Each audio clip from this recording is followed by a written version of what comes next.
Welcome back, guys. This is the Raw on Netflix review. Before we start the video, make sure you hit that like, subscribe, so you don't miss out on all the wrestling WWE content we're going to be having here. So, with that being said, let's get right into the video with obviously the opening match. Well, the opener being The Rock. Obviously, The Rock coming out and was dressed as the final boss. Looked like the final boss, but was nothing like the final boss, The Rock, that we got in last year's build-up to WrestleMania. It was more of, corporate babyface pandering Rock, where he was thinking the audience, thinking the WWE universe, acknowledging Cody Rhodes. It was just basically just babyface Rock, which kind of felt off because obviously last year, the last time we saw The Rock, he was basically in a blood feud with Cody Rhodes. Obviously, the build up to WrestleMania, the tag team match, obviously the Bloodline Rules match at WrestleMania Night 2, which is to me the greatest WrestleMania I've ever seen. But yeah, this is just a typical babyface Rock promo, and then we got the opener with Roman Reigns and Solo Sikoa, tribal combat for the Ulafala, and pretty good match. If you guys wanted to skip to like the last 7 minutes, that's where it got really interesting, where it got really hectic.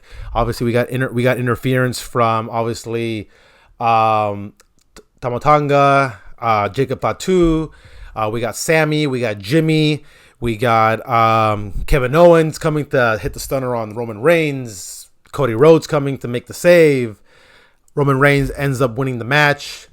It is now the rightful and only tribal chief. The Rock comes out. Now I'm thinking, okay, now this is going to be leading towards something, or hey, it's going to be leading towards something. Here we go.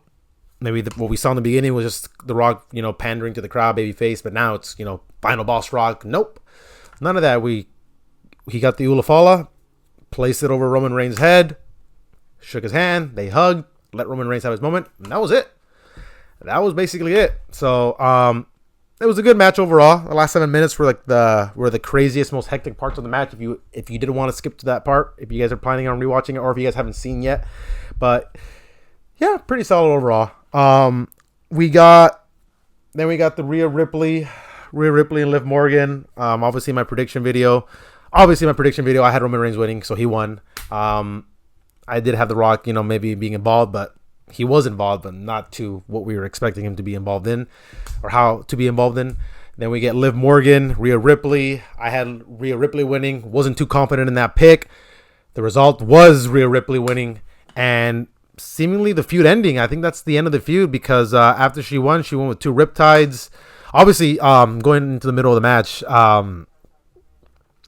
Liv Morgan did kick out of a riptide, which is actually pretty surprising considering how protected that finisher is. So it means, that's for all you Liv Morgan fans, that's a good sign. She kicked out of a protected finish. Rhea Ripley hits two riptides, gets the win. Dominic tries to go in for a hug, obviously just trying to be the slightly sleazy heel he is. Gets hit with the riptide. Rhea gets her revenge, and seemingly I think that ends the storyline. She's done with Liv Morgan. She finishes off Dom. The reign is over for Liv Morgan, which honestly, it was a pretty bad reign overall, but only because it centered too much around Rhea Ripley and Dominic Mysterio, and just that was all that the title revolved around. There was nothing. She didn't really have any other kind of feuds with any of the other women in the division. It was just Rhea Ripley, which is why I think the title reign wasn't as good as it should have been. You look at her match with Io Sky at Saturday night's main event. That match was sorry about that. That match was really good, and I feel like she could have had those kind of matches more diversified with more women on the roster. But because she was so centered around Rhea Ripley, unfortunately, the reign happened to turn out how it turned out, not as good. So that's unfortunate for Liv Morgan, but I feel like there's better things coming to her in the future. Undertaker made an appearance, which was surprising. Came out as the American Badass, came roaming down the arena in his motorcycle, comes back, basically looks at Rhea Ripley. They do their big, Undertaker does a signature salute, They turn around, look at the camera, and it pans away. Basically, Undertaker giving like, a nod to Rhea Ripley, kind of like, like a good I wouldn't say passing of the torch, but just acknowledging Rhea Ripley, like Rhea Ripley is her. So that was a good match. We did get John Cena coming out, and right away, emotional. Obviously, this is John Cena farewell tour, and he kicks it off with a pretty good promo, talking about how he hasn't won a match in 2,000 plus days, and that the 17th title is nowhere near in the cards unless there's a way for him to, get that opportunity without having to, win multiples of matches.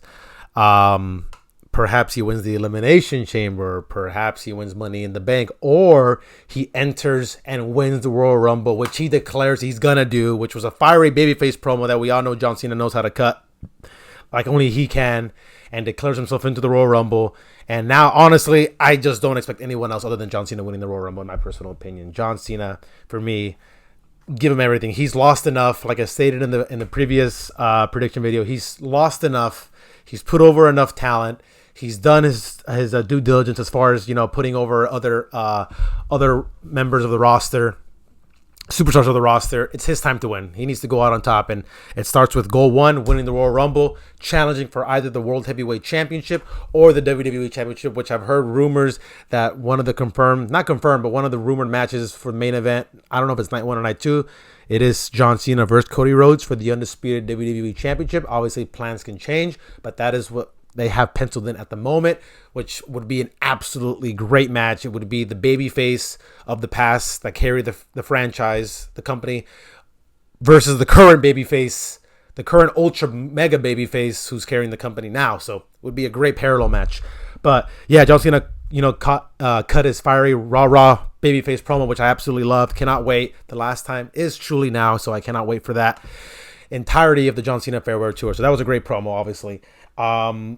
We got Drew McIntyre versus Jey Uso, which I had Drew McIntyre winning, and then to my surprise and my shock, Jey Uso won, which was very surprising to me.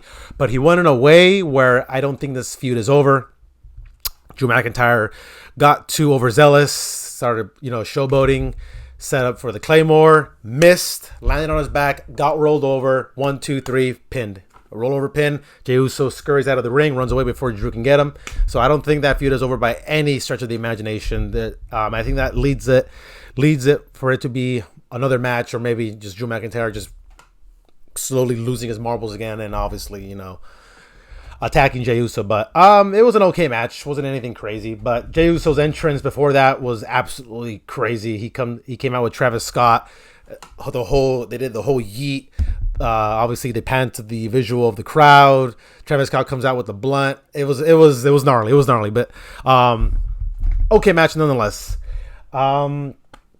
We got some backstage interviews, which apparently we didn't see. I didn't see until afterwards on their Instagram page and TikTok page. I guess like when they went to commercial break. Obviously us here in the US, we got commercials. UK and European countries, they didn't get any commercial breaks. I think from what I heard is they got actual backstage interviews. They got interviews during the actual commercial breaks. They still got some of the matches continuing, which was pretty cool for them. But obviously sucks for us that we weren't able to see some of those promos, like The Miz cutting a promo, Final Testament coming in, backstage segment with The New Day and Gabriel Iglesias, etc. So that was pretty cool and neat that the fans out there in the European countries, the UK, got to see all that stuff. We then move on to before I move on to the next week on Monday Night Raw, obviously we get the Intercontinental Championship match for the women's Intercontinental Championship match, Dakota Kai and Valkyria. We also get not Pentagon, but we got a little vignette of Pentagon, basically his mask, and before that, Chad Gable basically saying, "Put me up against any luchador, I can prove that I can beat luchadors. So this next week he's gonna go up against a mystery luchador. Adam Pearce says I need to make a phone call. We all know it's gonna be Pentagon Jr., which is gonna be an absolutely fantastic match. Chad Gable and Pentagon Jr. Chef's kiss. Can't wait for that. Unfortunately, I think Pentagon Jr. Is gonna beat Chad Gable, and I say unfortunately because Chad Gable's gonna eat another pin, which sucks because they were building him up so much, and he's been winning, but when he wins, it's not as convincing, and he's been losing more often than not. So it sucks because he's actually such a great talent, but it is what it is. Finn Balor, Damian Priest, street fight next week as well. Hopefully that feud finally ends. I would want Finn Balor to win, but it's Damian Priest. That's probably going to end up winning. He gets treated so much better than Finn Balor does, and it is what it is. Finn Balor at this point, we call him Pin Balor for that reason, which sucks, but can't have everything. And then obviously Seth Rollins and CM Punk. That match was absolutely amazing. And I feel watching the entirety of the match that it wasn't everything they could have possibly given us. I feel like they had more left in the tank. It was a fairly slow-paced match. Obviously, CM Punk's older. Seth Rollins is the ring general that he is. But CM Punk held his own. Obviously, it takes two to tango. It was a great match, though, from the beginning to the end. It's a match years, decades in the making. Fantastic. I predicted Seth Rollins would win this match just because I just feel like after this, Seth Rollins is directionless. I don't know if he has any plans for WrestleMania. I don't think they have... Not him. I don't think they have any plans specifically for him for WrestleMania. So I figured, you know what, give Seth Rollins this, and let's see from there. We work with whatever, we can try to get for him. CM Punk, obviously, he's going to be in the Royal Rumble. He'll probably be in the Elimination Chamber. There's basically confirmed rumors of him basically getting the main event at probably night one for a world title. So there's plans for him. So I figured, CM Punk can afford it. CM Punk, he can afford to lose this match. But CM Punk ends up winning this match. It was a good back and forth match. CM Punk hitting a curb stomp, vice versa with Seth Rollins hitting a GTS. There was a little quick brawl outside. It was everything you could have imagined. We get the Falcon's Arrow reversed into a GTS, into the ropes, lands on CM Punk. CM Punk struggles, then picks him up, hits him with another GTS. Seth Rollins flops forward. 1, 2, 3, and that was it. All she wrote. CM Punk is the victor. He wins. It was a great match.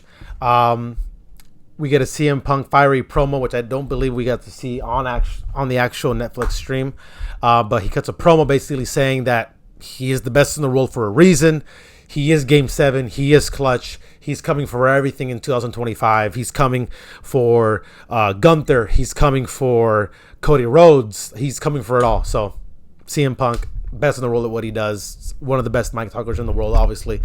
That has not changed at all. But overall, the show, I would give it 7.5 out of 10. I feel like overall the show, it wasn't really directed towards us. It wasn't presented towards us. I feel like it was presented towards more of the newer audience that joined Netflix. Maybe older fans that maybe haven't been keeping up with the product for a long time now.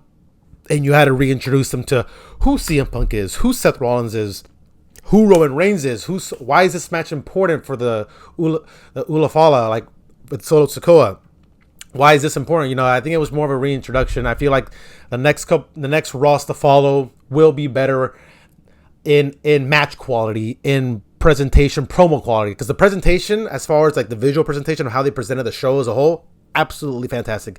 There was no buffer in the stream. It couldn't have gone any better as far as like the presentation, the visual presentation. But as far as like match promos, could have been a little better. And I feel like it will get better. But this was probably aimed more for the newer audience of people that were joining Netflix. For the older audience that hasn't been keeping up with the product, that want to get back in with the product. So I think that was more or less what it was for them. But overall, 7.5 out of 10. I feel like the shows are only going to go up from here and only going to have stronger showings as the year progresses. That was Raw on Netflix. That was my review. If you guys haven't seen my prediction video, I'll link it in the description below. I went 2 for 4. Should have been 4-for-4. I feel like those results should have happened the way it happened, but it is what it is. Whatever, it is what it is. Oh, and one last thing I forgot to mention: Hulk Hogan was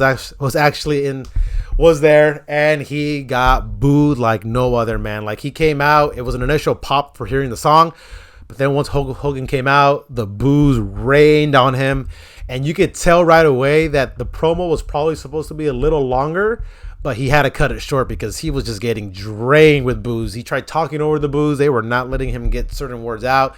So he just had to do his little shtick, rip the shirt off, do a little flexing, wave the American flag, Hulkamania is rolling wild on you, yada, yada. But they were not letting him have it at all, which was fantastic to see because obviously Hulk Hogan, we already know what Hulk Hogan is. And obviously WWE needs to realize that you can't be sending him out there anymore. Like, the guard has changed. His time has come and gone, especially with the stuff that he's done in the past and the stuff that we know about him. Yeah, Hulk Hogan, I'm sorry, you were a part of building this company decades and decades ago, but we're good. We don't need you anymore, Hulk. But that was it. That was the Raw on Netflix. That was the first review for Raw on Netflix. 7.5 out of 10. What do you guys think? Did you guys enjoy the show? What could have been better? What you guys didn't like about the show? But as always, I'll see you guys in the next video. I'll see you guys next time.